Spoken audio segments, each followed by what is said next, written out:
Okay, this is a fast one. I do promise this is going to be a fast one.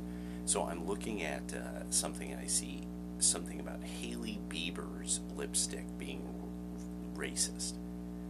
And I'm trying to figure out, I'm like, wait, but she, and I'm like, I know, oh my god, I know it. I know what's about to happen. So I'm looking, oh, it's cultural appropriation because something about her lipstick looked something like the way that now black women wear their lipstick.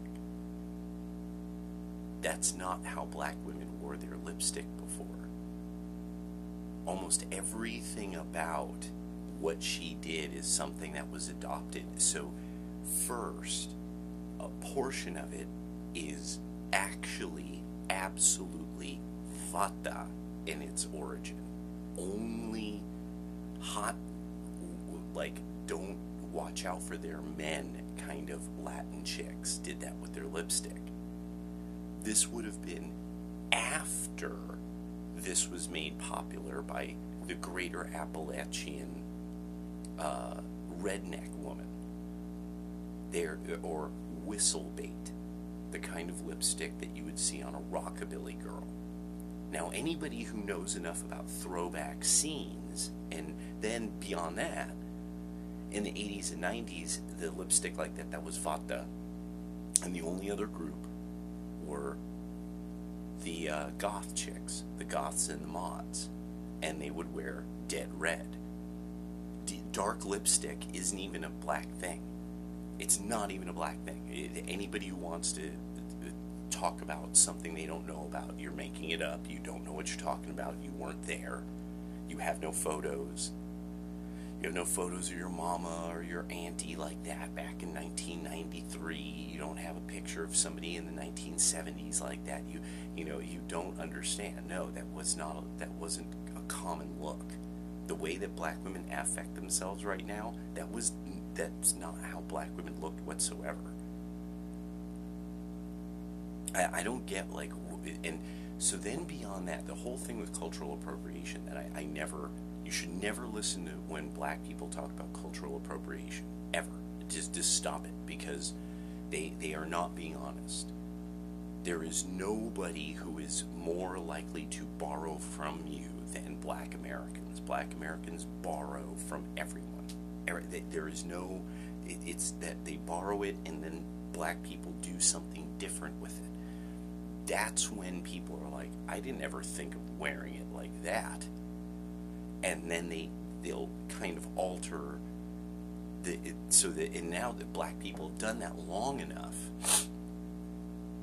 changing fashions fast enough, another issue, the changing of fashion. I'm telling you, you could look at photos of the 1970s and see what super fashionable, brothers on the street in their 20s, they finally ran into their money, and they go shopping, and what are they wearing? Motherfuckers aren't wearing that. Motherfuckers aren't wearing that anywhere. Plaid bell-bottoms and shit, plaid boot-cut pants. Nobody's wearing stay-pressed. Nobody even knows what stay-pressed are unless you know what stay-pressed are. And Lee's, if you know the difference between blue and red bootlaces on a pair of Docs, I mean, it's more, this whole subculture and fashion and all that, there's what it is, actually. Let me just go straight there. Let me not get too off in the weeds. Too many black Americans didn't have a dad around. Period. That's it.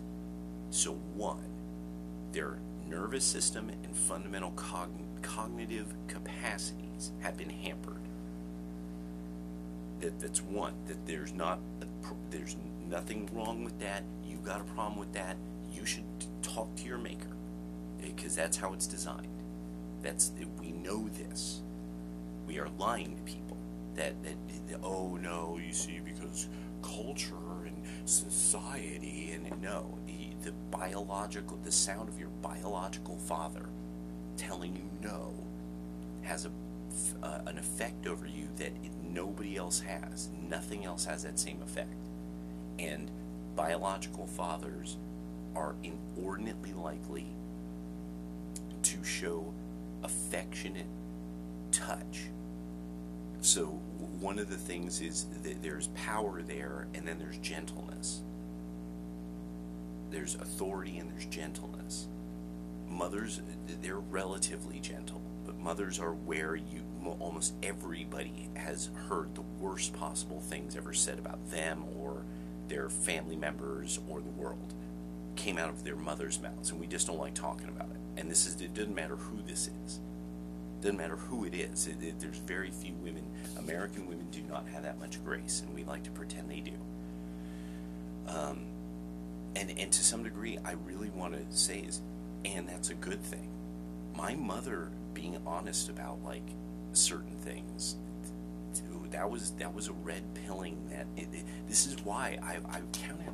White women don't like violence. Just wait till the women change their vote, because y'all think it's okay. Oh, carjacking, raping, looting, shooting. Oh no, the women will just be like, well, we don't want Trump to win. No, that's why people don't understand culture. They just don't, because they don't like it, because they have to research it. Liking culture. Okay, oh, here we go. Oh my God, here is a great example. When's this outfit coming back? Yeah, that's velvet. That is a velvet suit. That's a velvet suit. That is a brother in a velvet suit. Yes, that is. Let's see. Let's take a look. See. Let's. Oh. When's the natural coming back? The afro's in the house, baby. The afro's in the house. Oh my God! Look at that. When's this outfit coming back? What is that, Andre 3000? A lot of people need to stop acting like they give a damn about black Americans. Black people a lot of black women need to stop this. You need to stop it. You don't care. You don't collect it. You don't spend your money on it. You spend your money on you. You don't spend your money on the history of your people. Stop it. Holy crap. Just stop. After a while, there's like a specific book I'm looking for that I'm like, you all don't care about this kind of thing. Yeah, I gotta find it again. I can't believe I misplaced that thing. It's supposed to be in a specific place because it's on the roster of books that I gotta read. I have to read it. Is Chicano Soul. When the Chicanos started playing soul music. Yeah, where is it? Where's my man? Where's my man? Where's Bobby? Bobby, right? Oh. Yeah, I've got a plan for you all. Looking fly. Homie's looking fly on his album cover. Yeah, I'm gonna have to find a way. Well, no. Okay, now I'm getting too out in the weeds again. But so the cultural appropriation is crap, because nobody wants to talk about, like, why was there ever a clarinet in jazz? Who brought the clarinet into jazz? Put in the comments if you think it's a specific group of people. And without those people, there wouldn't be Strange Fruit. Most people don't know. Most people can't name who was the producer of Strange Fruit. They're fans of his son, the SNL comedian. But little do they know that his father cut Strange Fruit, and because his father confided in him, that's the short version, son. No one's ever heard the full version. So that comedian made sure to release the jazz cuts that his father had. He had remastered, and on top of it, the full length version of Strange Fruit. Is there a black woman who even knows what Strange Fruit is? Does she even know? Is there a black woman who even knows the reference? Below the age of 40. below the age of 40, could they say, oh, I know that reference. Yeah, Strange Fruit. I know who you're talking about. I can't remember the woman's name, but I mean, if I were to hear her voice, I'd know who it is. That kind of thing. Even that. So a lot of this, they need to stop. They just need to stop it. No, black women have borrowed looks from everybody else. People don't, really, you really aren't getting how much, like, you keep wanting to think it was you all who created that look, and you don't get, like, no, you didn't create that look. Somebody designed that in New York, and fashion starts here, and it comes downward. Street culture is a different thing. And street culture has its own ways that it creeps into things. But there's usually a specific kind of thing that you will see, no, we don't do, no, that's not fashionable. There's a very specific point at which people are like, no, why would I dress like that? When that person's class is who created dressing like that. Like, people don't get that about the sweatsuit. The sweatsuit was an expensive thing at one time. It was worn it was an elite thing. Why would you be wearing an outfit for exercise, like leisurely exercise, if you were working all day? Because this would have been the 70s to the 80s is the time of the sweatsuit. And so, yeah, that's why we associate it often with, on the East Coast, with Italian mobsters, is because it was a sign of kind of a certain level of money. You know, we associate with watches now, a lot of times, shoes and watches. So, Hailey Bieber did nothing wrong. This is really now the stage at which it's the sad thing of black Americans running out of culture. And it is entirely, no one's looking backwards. No one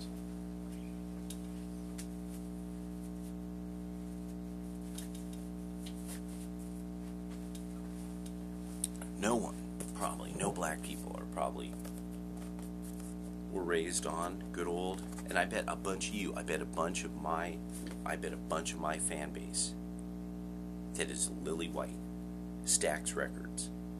I bet you can name somebody right now and just pause it, put it right in the comments. Like, I'm pretty darn sure this guy was on Stax. Or, my dad used to play that all the time back in the 70s and the 60s or whatever. Trojan box sets. Pure gold. If you really think you know something about black people, then why you know about this stuff? You know about the kind of tracks that are on this, such as the Village Ram. you cultural appropriation, Do Re Mi, done by the Mighty Vikings. An incredible cover of Do Re Mi. Incredible. Like, anybody who'd hear, any musician who'd hear it would be like, that's wild. Like, that's some wild shit going on there. Mod reggae. So these were the hits that were the big thing that hit Britain when reggae first became popular on the island, in the British Isles. That's where it exploded. That's where the real money flowed in. And money flowed to Jamaican singers and producers, and it was Britain that made them famous. It wasn't the United States. The United States, it took almost a whole decade for the people in the United States to get into reggae at the same level. The Reggae Sisters. Almost any collector, almost anybody you meet who would have been, quote-unquote, a skinhead would have known some of these female artists. The Rude Boys. Gangsters. The gangster music. This is the gangster music. Music about gangsters, music for gangsters. Before most of y'all's parents were even born. And then reggae rarities. This one is as wonderful because of things like the liner notes. All the little stories, all the little things about like how big it was that this hit, or how people didn't know about this or that track. Even though it was huge, like, oh, they played it all the time at the Twisted Wheel. You know, but that was like the only place I heard it. You know, you would never hear it up at Wigan, you know, because that wasn't what they played at Wigan. Now, anybody who's the British will know. The British will know. Wait, the Twisted Wheel. Oh my God, that's like ancient. You know, oh, Wigan. Oh, I know what you're talking about. Yeah, well, that's what my grandparents used to do. When white people knew, and to this day know more about Black American the musical culture, the songs Black people made for Black people, when they didn't expect white people to listen to them. Not until they found out they had a fan base of white people did they make music that they thought would. No, they made music for who they thought, who they knew. So, just the thing with cultural appropriation, this is something being pushed entirely by media types. So as usual, this is being pushed by the kind of people who are mad at Kanye West. Let's just take it right there too, because the Negro likes dancing to the clarinet.